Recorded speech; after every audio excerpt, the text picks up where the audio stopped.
ಸಂಕ್ರಾಂತಿಗೊಂದು Kannada cinema 10ನೇ ಜನವರಿ 2025ನೇ ತಾರೀಕು release ಆಗ್ತಿರೋ ಈ ಸಿನಿಮಾ ಟೈಟಲ್ ಹೇಳೋದಕ್ಕಿಂತ ಮುಂಚೆ ಈ ಸಿನಿಮಾದಲ್ಲಿ ಆಲ್ರೆಡಿ ರಿಲೀಸ್ ಮಾಡಿರುವಂಥ 3 ಹಾಡುಗಳಲ್ಲಿ ಅಫ್ಕೋರ್ಸ್ ಎಲ್ಲ ಚೆನ್ನಾಗಿದೆ, ಬಟ್ ಇದರಲ್ಲಿ ಒಂದು ಬಹಳವಾಗಿ ನನ್ನನ್ನು ಕಾಡ್ತಾ ಇದೆ. ಆ ಹಾಡಿಂದ ಇವತ್ತು ನನ್ನ ಮಾತನ್ನು ಸ್ಟಾರ್ಟ್ ಮಾಡ್ತಾ ಇದ್ದೀನಿ. On the count of 3, 2, 1.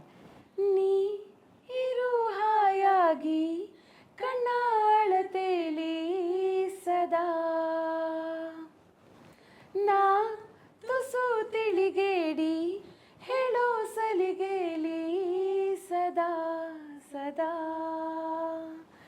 ಗರಿಗೆ ದರಿದೆ ಜೀವ ಇದೀಗ ಇದೀಗ, ಮನ ಮುಟ್ಟಲು ನೀನು ಸರಾಗ.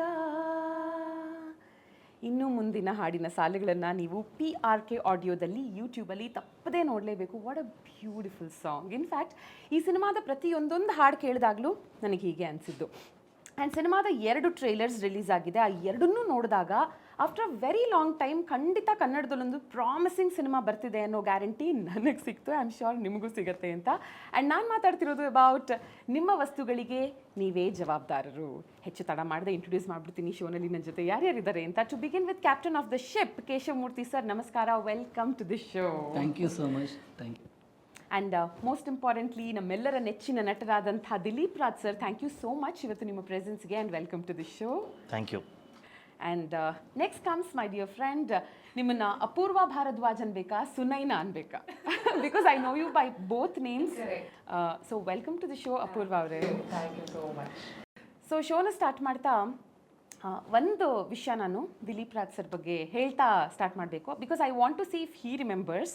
ನಾನು ರೇಡಿಯೋದಲ್ಲಿ ನನ್ನ ಕರಿಯರ್ನ ಸ್ಟಾರ್ಟ್ ಮಾಡಿದಂಥ ದಿನಗಳದು, ಒಂದು 13-14 ವರ್ಷದ ಹಿಂದಿನ ಕತೆ. ಆವಾಗ ಸೆಲೆಬ್ರಿಟಿ ಕಪಲ್ಸ್ ಆಫ್ ಸ್ಯಾಂಡಲ್ವುಡ್ನ ಯಾಕೆ ಮಾತಾಡಿಸ್ಬಾರ್ದು ಅಂತ ಹೇಳಿ ಒಂದು ಐಡಿಯಾ ಆಫೀಸಲ್ಲಿ. ಓಕೆ, ಐ ಡೂ ಇಟ್ ಅಂತ ಹೇಳಿ ಮಧ್ಯಾಹ್ನದ ಶೋನಲ್ಲಿ ಸೆಲೆಬ್ರಿಟಿ ಕಪಲ್ಸ್ನ ಮಾತಾಡಿಸ್ತಾ ಒಂದೊಂದು ದಿನ ಒಬ್ಬೊಬ್ಬರನ್ನ. ಆ್ಯಂಡ್ ಆ ಥರ ಐ ಥಿಂಕ್ 1 ವಾರ ಏನೋ ಮಾಡಿದ್ವಿ. ದಿಲೀಪ್ ರಾಜ್ ಸರ್ ಕಾಲ್ ಮಾಡಿದ್ದೆ. ನಾನು ಬಹಳ ಹೊಸಬ್ಳು, ಬಟ್ ಏನೂ ವೆಯ್ಟ್ ಮಾಡಿಸ್ದೆ. ಹೀ ಸೆಡ್ ಮನೆಗೆ ಬನ್ನಿ, ಅವ್ರ ಮಿಸ್ಸಸ್ ಇಬ್ಬರನ್ನೂ ಮಾತಾಡಿಸಿ ಆ್ಯಂಡ್ ಬಂದೆ ವಾಪಸ್ ಆಫೀಸ್ಗೆ. ಹೇಳಿದೆ ಅವ್ರಿಗೆ ಇಂಥ ದಿನ ಏರಾಗುತ್ತೆ ನಿಮ್ಮ ಇಂಟರ್ವ್ಯೂ ಅಂತ. ಐ ಥಿಂಕ್ ಇವ್ರ ತಂದೆ ತಾಯಂದರು ಫ್ಯಾಮಿಲಿ ಎಲ್ಲರೂ ಕೇಳ್ತಾ ಕೂತಿದ್ದಾರೆ. ನಾನು ಹೇಳ್ತೀನಲ್ಲ, ನನ್ನ 14-15 ಇಯರ್ಸ್ ಆಫ್ ರೇಡಿಯೋ ಕರಿಯರಲ್ಲಿ ಈ ಥರ ಯಾವತ್ತೂ ಆಗಿಲ್ಲ. ಟೆಕ್ನಿಕಲ್ ಗ್ಲಿಚ್ ಆಗಿ ಇಂಟರ್ವ್ಯೂ ರೆಕಾರ್ಡೇ ಆಗಿಲ್ಲ. ಮೋನೋನಲ್ಲಿ ರೆಕಾರ್ಡ್ ಆಗಿಬಿಟ್ಟಿದೆ, ಸ್ಟೀರಿಯೋ ಬದಲು. ಇಂಟರ್ವ್ಯೂ ಪ್ಲೇ ಮಾಡ್ತಿದ್ದೀನಿ, ನನಗೆ ಇಲ್ಲಿ ಕೇಳಿಸ್ತಾ ಇದೆ ಆಫೀಸಲ್ಲಿ, ಸ್ಟುಡಿಯೋದಲ್ಲಿ ಕೇಳಿಸ್ತಾ ಇದೆ, ಬಟ್ ರೇಡಿಯೋದಲ್ಲಿ ಏನೂ ಕೇಳಿಸ್ತಾ ಇಲ್ಲ. ಆ್ಯಂಡ್ ಸರ್ ಕಾಲ್ ಮಾಡಿದ್ರು, ನಾವೆಲ್ಲ ಫುಲ್ ಫ್ಯಾಮಿಲಿ ಕೇಳ್ತಾ ಕೂತಿದ್ದೀವಿ, ಏನೂ ಬರ್ತಿಲ್ಲ, ಬ್ಲ್ಯಾಂಕ್ ಬರ್ತಾ ಇದೆ ಹಾಡುಗಳ ಮಧ್ಯೆ. ನಾನು ಸರ್ ನನಗೆ ಇಲ್ಲಿ ಕೇಳಿಸ್ತಾ ಇದೆ, ಇಲ್ಲ ನನಗೆ ಏನೂ ಬರ್ತಾ ಇಲ್ಲ. ಓಕೆ, ಐ ಆಮ್ ವೆರಿ ಸಾರಿ, ಇವಾಗಲೇ ಏನೋ ಮಾಡ್ತೀನಿ. I tried my level best but I couldn't. ಅವತ್ತು ಇಂಟರ್ವ್ಯೂನೇ ಏರಾಗಲಿಲ್ಲ. ಒಂದು ನಿಮಿಷ, ಇಲ್ಲಿ ಕ್ಯಾಮ್ರಾ ಆನ್ ಆಗಿದೆ ಅಲ್ಲ, ಅದೊಂದ್ಸಲ ಚೆಕ್ ಮಾಡ್ಕೊಂಡ್ಬಿಡೋಣ. ಇಂಥ ಎಂಬ್ಯಾರಸಿಂಗ್ ಸಿಚುವೇಶನ್ ಅಂದರೆ, ಬಟ್ ಅವ್ರು ಒಂಚೂರು ಬೇಜಾರು ಮಾಡ್ಕೊಳ್ಳಿಲ್ಲ. ನಾನು ಅವ್ರಿಗೆ ಎಕ್ಸ್ಪ್ಲೇನ್ ಮಾಡಿದ್ರೆ is like okay fine sir, ನಿಮ್ಮ ಮ್ಯಾಡಮ್ಗೂ ಹೇಳ್ಬಿಡಿ, I am very sorry, no it's okay. But ನನಗೆ ಎಷ್ಟೋ ದಿನಗಳ ನಂತರನೂ ಒಂಥರ ಇಟ್ ವಾಸ್ ಎಫೆಕ್ಟಿಂಗ್ ಮೀ. ಒಬ್ಬರ ಸಂದರ್ಶನ ನಾವು ಮನೆಗೆ ಹೋಗಿ ಮಾಡಿ, ಅವ್ರ ಫ್ಯಾಮಿಲಿ ಫುಲ್ ಕೂತು ಕೇಳ್ತಾ ಇದ್ದಾರೆ, ಬರೀ ಹಾಡು ಬರ್ತಿದೆ, ಮಧ್ಯದಲ್ಲಿ blank, there was no interview. Obviously interview record ಆಗ್ತಿದೆ, but then I am so sorry once again. ನೆನಪಿದೆಯಾ? ನಿಜವೂ ನೆನಪಿಲ್ಲ. ಥ್ಯಾಂಕ್ ಗಾಡ್, ಬಟ್ ನಾನೇ ನೆನಪು ಮಾಡ್ದಂಗಾಯಿತು. ನೆವರ್ದಲೆಸ್, ಸಿನಿಮಾ ನಿಮ್ಮ ವಸ್ತುಗಳಿಗೆ ನೀವೇ ಜವಾಬ್ದಾರರು ಅಂತಿದ್ದ ಹಾಗೆ ಫಸ್ಟ್ ನಮಗೆ ಈ ಒಂದು ಸ್ಟ್ಯಾಟ್ಯೂಟರಿ ವಾರ್ನಿಂಗ್ ಥರ ಇದನ್ನು ರೈಲ್ವೆ ಸ್ಟೇಷನ್ಸಲ್ಲಿ, ಏರ್ಪೋರ್ಟ್ಸಲ್ಲಿ ಅಥವಾ ಪಬ್ಲಿಕ್ ಸ್ಪೇಸಸಲ್ಲಿ ನೋಡಿರ್ತೀವಿ ಆಬ್ವಿಯಸ್ಲಿ. ಸೊ ಸಿನಿಮಾ ಹೆಸರನ್ನ ನೆನ್ಪಿಟ್ಕೊಳ್ಳೋದು ಹೆಚ್ಚು ಕಷ್ಟ ಆಗಲ್ಲ ವೆನ್ ಇಟ್ ಕಮ್ಸ್ ಟು ಈ cinema. Sir, being a director, ನಿಮಗೆ ಫಸ್ಟು ಕತೆ ಹೊಳೆದಿದ್ದ, ಫಸ್ಟು ಟೈಟಲ್ ಹೊಳೆದಿದ್ದ? ಇಲ್ಲ, ಕತೆನೇ ಫಸ್ಟು. ಕತೆನೇ ಇದ್ದಿದ್ದು. ಕತೆ ಜೊತೆ ಟ್ರಾವೆಲ್ ಆಗಿ ಅಂದರೆ ನಾನು ಟೈಟಲ್ ಹುಡುಕ್ತಾ ಇದ್ದೆ, ತುಂಬ ಶ್ರಮನೂ ಆಯಿತು. ಆಮೇಲೆ ಬಿಟ್ಬಿಟ್ಟೆ ಮಧ್ಯದಲ್ಲಿ ಹುಡುಕೋದನ್ನು. ಸೊ ಕತೆ ಬಗ್ಗೆನೇ ಕಾನ್ಸಂಟ್ರೇಟ್ ಮಾಡ್ತಿದ್ದೆ. ಹಾಗೆ ನೀವು ಹೇಳ್ದಂಗೆ ನಾನು ಟ್ರೈನಲ್ಲಿ ಸ್ವಲ್ಪ ಜಾಸ್ತಿ ಟ್ರಾವೆಲ್ ಮಾಡ್ತಾ ಇರ್ತೀನಿ. ಓಕೆ. ಸೊ ಅಲ್ಲಿ ಅನೌನ್ಸ್ಮೆಂಟ್ ನನಗೆ ಕಿವಿಲ್ ಬಿದ್ದು ಪ್ರಾಬ್ಲಿ ಸಬ್ಕಾನ್ಷಿಯಸ್ಲಿ ಸ್ಟ್ರೈಕ್ ಆಯಿತು ಟೈಟಲ್. ಅದೇ ಫಸ್ಟ್ ಟೈಟಲ್. ಅದಾದಮೇಲೆ ಇನ್ನೊಂದು 20-25 ಟೈಟಲ್ಸ್ ಟ್ರೈ ಮಾಡಿದ್ವಿ, ಬಟ್ ಈ ಟೈಟಲ್ ನಮ್ಮನ್ನು ಬಿಟ್ಟು ಹೋಗಲಿಲ್ಲ. ಓಕೆ, ನಿಮ್ಮ ಫಸ್ಟ್ ರಿಯಾಕ್ಷನ್ ಏನಾಗಿತ್ತು ಈ ಟೈಟಲ್ ಕೇಳ್ತಿದ್ದ ಹಾಗೆ? ಬಿಕಾಸ್ ಲಾಸ್ಟ್ ಕಪಲ್ ಆಫ್ ಇಯರ್ಸಲ್ಲಿ ದೊಡ್ಡ ಕ್ರಿಯೇಟಿವ್ ಟೈಟಲ್ಸ್ನ ಹೆಚ್ಚಾಗಿ ನೋಡ್ತಾ ಇದ್ದೀವಿ. ಎಕ್ಸ್ಪೆರಿಮೆಂಟೇಷನ್ ಅಂತೂ ನಡೀತಾ ಇದೆ when it comes to title. So ನಿಮ್ಮ first reaction was it okay ಅಥವಾ ನಾವು ಡಿಫ್ರೆಂಟಾಗಿ ಚಿಕ್ಕದಾಗಿಡೋಣ ಟೈಟಲ್ ಅಂತ ಏನಾದರೂ ಹೇಳಿದ್ರೆ? ಇಲ್ಲ, ಆ್ಯಕ್ಚುಲಿ ಕೇಶವ್ ನನಗೆ ಇದು ಟೈಟಲ್ದು ಹೇಳಿದಾಗ ನಾನು ಇನ್ನೊಂದು ಆಪ್ಷನ್ ನೋಡಿ ಅಂತ ಹೇಳಿದ್ದೆ. ಬಿಕಾಸ್ ಈ ಥರದ ಟೈಟಲ್ ಇರುವಂಥ ಸಿನಿಮಾಗಳು ಒಂದಷ್ಟು ಬಂದಿತ್ತು. ಮೈ ಕನ್ಸರ್ನ್ ವಾಸ್ ಬಿಕಾಸ್ ನನಗೆ ಸಿನಿಮಾ ಹೆಂಗಾಗಿದೆ, ಹೆಂಗೆ ಆಗ್ತಾ ಇದೆ ಅನ್ನೋದ್ರ ಬಗ್ಗೆ ನನಗೆ ಕಂಪ್ಲೀಟ್ ಐಡಿಯಾ ಇದ್ದಿದ್ದರಿಂದ ಜನಗಳು ಟೈಟ್ಲಿಂದ ಜಡ್ಜ್ಮೆಂಟಲ್ ಆಗೋದು ಬೇಡ ಅನ್ನೋದು ನನಗಿತ್ತು. ಯಾಕಂದರೆ ಇನಿಷಿಯಲಿ ಈ ಥರದ ಟೈಟ್ಲ್ಗಳು ಬರೋಕ್ಕೆ ಶುರು ಆದಾಗ ದೇ ಫೆಲ್ಟ್ ಇದೇನೋ ಇಂಟ್ರೆಸ್ಟಿಂಗ್ ಆಗಿರುತ್ತೆ ಅಂತ. ಬಟ್ ಕೆಲವು ಸಬ್ಜೆಕ್ಟ್ಗಳು ಫೇಲ್ ಆಗಿರೋದ್ರಿಂದ ನನಗೆ ಅದೊಂದು ಕನ್ಸರ್ನ್ ಇತ್ತು.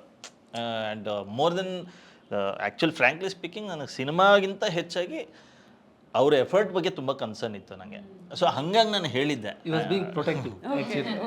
ಸೊ ಹಾಗಾಗಿ ನನಗೆ I was not against this title. ಅಂದರೆ ಇದೊಂದು ಐಡಿಯಾ ಬಂದಿತ್ತು ನನಗೆ, ಈ ಥರ ಏನಾರ ಜಡ್ಜ್ ಮಾಡಿಬಿಡ್ತಾರ ಜನಗಳು ಅಂತ.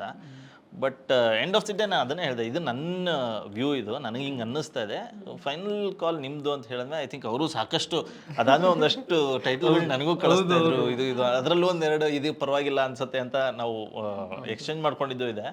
ಅದಾದಮೇಲೆ ಫೈನಲ್ಲೇ ಇಲ್ಲ ಇದೇ ಹೋಗ್ಬಿಡೋಣ ಅನಿಸುತ್ತೆ ಅನ್ನೋ ದೆನ್ ಓಕೆ ಹಂಗಂದ್ರೆ ಅಂತ. ಅದಾದಮೇಲೆ ಆ ಥಾಟೇ ಹೊಟ್ಟೋಯ್ತು ಅಷ್ಟೇ. ನಾವು ಇಟ್ ಇಸ್ ಅವರ್ ಮೂವಿ ಅಷ್ಟೇ.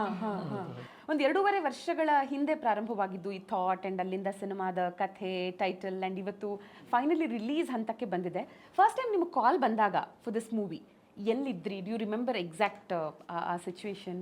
ನಾನು ಆ್ಯಕ್ಚುಲಿ ಮನೇಲೇ ಇದ್ದೆ. ಬಿಕಾಸ್ ನಂದು ಕೇಶವ್ದು ಈ ಸಿನಿಮಾಯಿಂದಲ್ಲ, ನಂಟು ತುಂಬ ಹಳೆ ನಂಟು ಆ್ಯಕ್ಚುಲಿ. ಇನ್ಫ್ಯಾಕ್ಟ್ ಪೊಲೀಸ್ ಕ್ವಾರ್ಟರ್ಸ್ ಅಂತ ಒಂದು ಸಿನಿಮಾ ಮಾಡಿದಾಗ ಅವರು ಡೈರೆಕ್ಷನ್ ಡಿಪಾರ್ಟ್ಮೆಂಟಲ್ಲಿದ್ದರು, ನಾನು ಆ್ಯಕ್ಟ್ ಮಾಡಿದ್ದೆ ಅದರಲ್ಲಿ. ಸೊ ಅವಾಗಿನ ಪರಿಚಯ ಅದು. ಸೊ ಹಾಗಾಗಿ ಮನೆಗೆ ಬಂದು ಒಂದಷ್ಟು ಫುಟೇಜು ಶೂಟ್ ಆಗಿತ್ತು ನನಗೆ ತೋರಿಸಿದಾಗ. ಸೊ ಈ ಪ್ಯಾಟ್ರನಲ್ಲಿ ಮಾಡಬೇಕು ಅಂತಿದ್ದೀವಿ ಅಂತೆಲ್ಲ ಹೇಳಿದ್ರು. ಒಂದು ಕೆಲವು ನೋಡ್ಬಿಟ್ಟು ಆಮೇಲೆ ನಾನು ಓಕೆ ಮಾಡೋಣ ಅಂತ ಹೇಳಿ because very rarely. And first of all ನನಗೆ ಬರೋದೇ ವೆರಿ ರೇರ್, ಅದರಲ್ಲಿ ಒಳ್ಳೆ ಸಬ್ಜೆಕ್ಟ್ ಬರೋದು ಇನ್ನೂ ರೇರ್. ಸೊ ಅವಾಗ ನೋ ಸೆಕೆಂಡ್ ಥಾಟ್ಸ್. ಬಟ್ ಏನೇ ಹೇಳಿ ಸರ್, ಕನ್ನಡದಲ್ಲಿ ಕೆಲವೊಬ್ಬರ ಹೆಸರುಗಳನ್ನ ಹೇಳಿದಾಗ ಎಷ್ಟೊಳ್ಳೆ ನಟ ಅಂತ ನಾವು ಅಂತೀವಿ, ಬಟ್ ಅವ್ರಿಗೆ ಕಡಿಮೆ ಅವಕಾಶಗಳು ಬಂದಾಗ ನಿಜವಾಗ್ಲೂ ಬೇಜಾರಾಗುತ್ತೆ. ಒಳ್ಳೆ ಸಿನಿಮಾಗಳು ಬರಬೇಕು, ಒಳ್ಳೆ ಸಿನಿಮಾಗಳಲ್ಲಿ ಒಳ್ಳೆ ಕಲಾವಿದರಿಗೆ ಅವಕಾಶ ಸಿಗಬೇಕು. That is how an artist also grows, like with cinema, right? ಈ ವಿಚಾರದಲ್ಲಿ ನನಗೆ ಇವ್ರಿಗಿಂತ ನನಗೆ ಜಾಸ್ತಿ ಬೇಜಾರಿದೆ. ಅಂದರೆ ನಾನು ಬೇಂಡ್ ನನ್ನ ಅಸಿಸ್ಟೆಂಟ್ ಆಗಿದ್ದಾಗೆಲ್ಲ ನಾನು ಆ್ಯಕ್ಚುಲಿ ಫ್ಯಾನ್ ಬಾಯ್ ಇವರಿಗೆ. ನಾನು ಇವ್ರ ಹತ್ರ ಹೋದಾಗಲೂ ನಾನು ಅದೇ ಹೇಳಿದ್ದೆ, ಸರ್ ಇಲ್ಲಿ ಅಂದರೆ ನಾನು ದಿಲೀಪ್ ರಾಜ್ ಆ ಥರ ಬಂದಿಲ್ಲ, ಅಂದರೆ ನಾನು ನಿಮ್ಮ ಫ್ಯಾನಾಗೇ ಬಂದಿದ್ದೀನಿ. ಸೊ ಇದೊಂದು ಮಾಡಿಕೊಡ್ಬೇಕು, ಈ ಕ್ಯಾರೆಕ್ಟರ್ ನೀವೇ ಮಾಡಬೇಕು, ಈ ಥರದ್ದೆಲ್ಲ ಹೇಳಿ ಇವರು. ಅಂದರೆ ನನಗೆ ಇವ್ರ ವರ್ಸಾಟ್ಯಾಲಿಟಿ ನಾನು ಬಹಳ ನೋಡಿ. ಅಂದರೆ ನಾವು ಡೈರೆಕ್ಷನ್ ಡಿಪಾರ್ಟ್ಮೆಂಟಲ್ಲಿದ್ದಾಗ ಸೀನ್ ಪೇಪರ್ ನಮಗೆ ಸಿಗುತ್ತಲ್ವ, ನಾವು ಸೀನ್ ನೋಡ್ತಾ ಇದ್ವಿ, ನಮ್ಮ ಒಂದು ಇದರಲ್ಲಿ ನಮ್ಮದೊಂದು ಡಿಸ್ಕಷನ್ ಆಗೋದು ಡಿಪಾರ್ಟ್ಮೆಂಟಲ್ಲಿ. ಸೊ ಇದನ್ನು ಇವ್ರು ಈ ಥರ ಪೋರ್ಟ್ರೇ ಮಾಡ್ಬೋದು. ಮೋಸ್ಟ್ ಆಫ್ ದ ಟೈಮ್ಸ್ ಬೇರೆ ಆ್ಯಕ್ಟರ್ಸ್ ಮಾಡಿದಾಗೆಲ್ಲ ಆಲ್ಮೋಸ್ಟ್ ಹಾಗೇ ಇರೋದು. ಬಟ್ ಇವ್ರು ಬಂದು ಅಲ್ಲಿ ಪ್ರೆಸೆಂಟ್ ಮಾಡಬೇಕಿದ್ರೆ ನೀನು ಓದಿರೋದು ಇದಲ್ಲ ಇದು ಅಂತ ನಮಗೆ ಹೇಳೋರು. ಅಂದರೆ ಆ ಥರದ್ದೊಂದು ಕ್ಯಾಲಿಬರ್ ಇರೋಂಥ ಆ್ಯಕ್ಟ್. Okay okay. ಆ್ಯಂಡ್ ಆ್ಯಕ್ಟಿಂಗಲ್ಲಿ ಮಾತ್ರ ಅಲ್ದಿರಾ ಇವರ ಧ್ವನಿ ಸುಮ್ಮನೆ ಬರೀ ವಾಯ್ಸ್ ಓವರ್ ಕೇಳಿದ್ರೇ ಗೊತ್ತಾಗ್ಬಿಡುತ್ತೆ, ಓಕೆ ಓಕೆ ದಿಲೀಪ್ ರಾಜ್ ಅವ್ರ ವಾಯ್ಸು ಅಂತ. ಅದು ಒಂದು. He was also N RJ. ಜೊತೆಗೆ ವರ್ಕ್ ಮಾಡಿದ್ದೀವಿ ಒಂದು 3 ತಿಂಗಳ ಸರ್ ಅದು. 3 ತಿಂಗಳು. ಆ್ಯಂಡ್ ಆ 3 ತಿಂಗಳಲ್ಲೇ ಜನರಿಗೆ ಎಷ್ಟು ಇಷ್ಟ ಆಗೋಯ್ತು, ಆ್ಯಂಡ್ ಕಂಪನಿಗೆ ಎಷ್ಟು ಇಷ್ಟ ಆಯಿತು ಅಂದರೆ ಅದನ್ನು ಫುಲ್ ಟೈಮ್ ಆಫರ್ ಮಾಡಿದ್ರು. But sir didn't take it up. Anyway, next coming to Apoorva. ನಿಮ್ಮ ಹೆಸರನ್ನು ನಾನು ಫೋನಲ್ಲಿ ಸುನೈನಾ ಅನುರೂಪ ಅಂತಲೇ ಸೇವ್ ಮಾಡ್ಕೊಂಡಿರೋದು. ಯಾಕಂದರೆ ಅನುರೂಪ ಅನ್ನೋ ಸೀರಿಯಲಿಂದ ಇವರು ಖ್ಯಾತಿಗೆ ಬಂದಿದ್ದು. ಆ್ಯಂಡ್ ಅನುರೂಪ ಖ್ಯಾತಿಯ ಸುನೈನಾ ಇವತ್ತಿಗೂ ಹತ್ತರಲ್ಲಿ ಎಷ್ಟು ಜನ ನಿಮ್ಮನ್ನ ಸುನೈನಾ ಅಂತಾರೆ, ಎಷ್ಟು ಜನ ಅಪೂರ್ವ ಅಂತಾರೆ? 8 out of 10 ನಿಜವಾಗ್ಲೂ. Always been very rooted. ಅಂದರೆ ನಾನು ಆ ಸೀರಿಯಲಿಗೆ ಯಾವತ್ತಿದ್ರೂ ಚಿರಋಣಿ.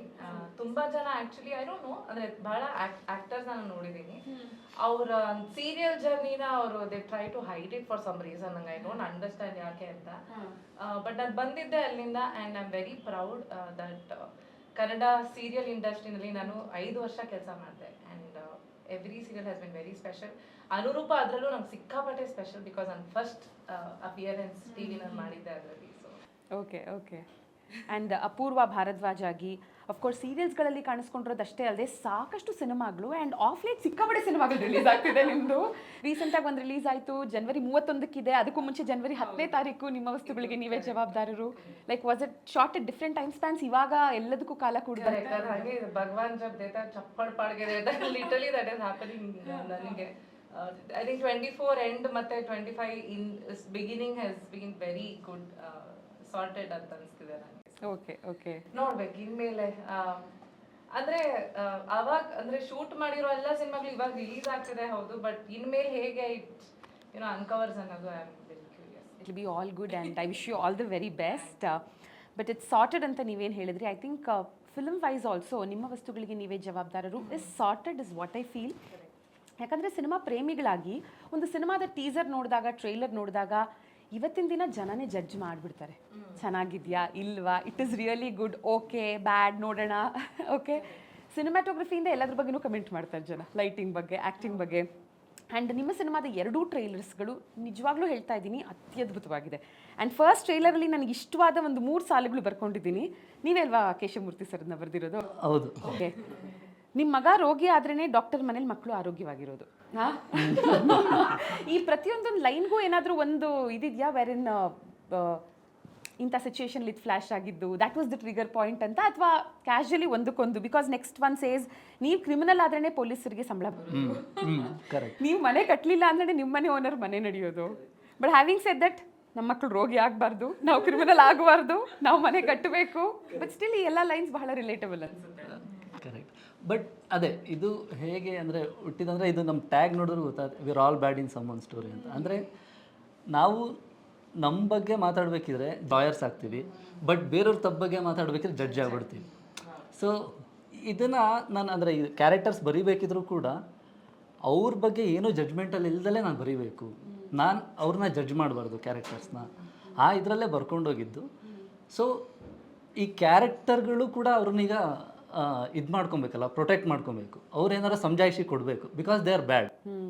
ಸೊ ಅವರು ಈ ಥರ ಅವ್ರನ್ನ ಸಮಜಾಯಿಷಿ ಕೊಟ್ಕೊಂಡು ಪ್ರೊಟೆಕ್ಟ್ ಮಾಡಿಕೊಂಡು ಹೋಗ್ತಾ ಇರ್ತಾರೆ. ಆ್ಯಕ್ಚುಲಿ ಇದರ ಟ್ಯಾಗ್ ಲೈನ್ ನನ್ನ ಫೇವ್ರೇಟ್ ಲೈನ್, ಅದು all bad in someone story. It is so true, ಅದು ತುಂಬ ನಿಜ ಅದು. ಆಮೇಲೆ ಆ ಟ್ರೇಲರಲ್ಲಿ ಅವ್ರು ಹೇಳ್ತಾರಲ್ಲ, ಯಾರೋ ಒಬ್ಬ ನೀವು ಚೆನ್ನಾಗಿರಲಿ ಅಂತ ಬಯಸೋನು ಅಂದರೆ ಅದು ಕಳ್ಳ.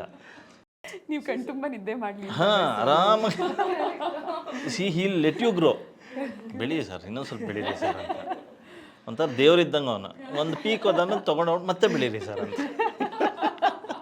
ಕರೆಕ್ಟ್. ಅಲ್ಲ ನಿಮಗೇನಲ್ಲ ಆ ಥರ ಆಗಿದೆಯಾ, ಅದಕ್ಕೇನೆ ಇನ್ಸ್ಪೈರ್ ಮಾಡಿದ್ದೀರಾ ಅಂತ.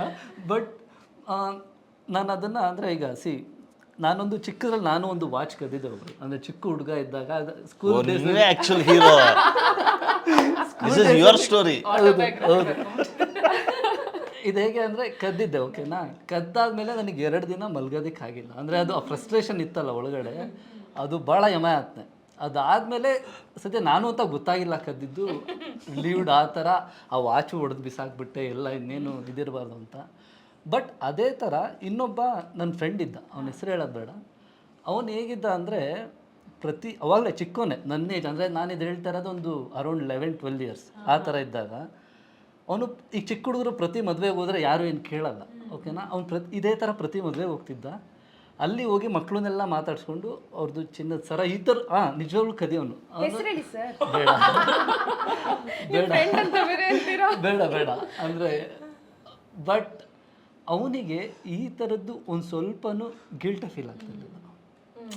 ನನಗೆ ಆ ಕ್ಯಾರೆಕ್ಟರ್ ನನಗೆ ಹೋಗಲೇ ಇಲ್ಲ, ಮೈಂಡಿಂದ ಹೋಗಲೇ ಇಲ್ಲ. ಅವನು ಆರಾಮಾಗಿ ಜಸ್ಟಿಫೈ ಮಾಡ್ಕೊಳ್ಳೋಣ ಅವನಿಗೆ, ಅಥವಾ ಅದ್ರ ಬಗ್ಗೆ ಮಾತಾಡ್ತಿರ್ಲಿಲ್ಲ.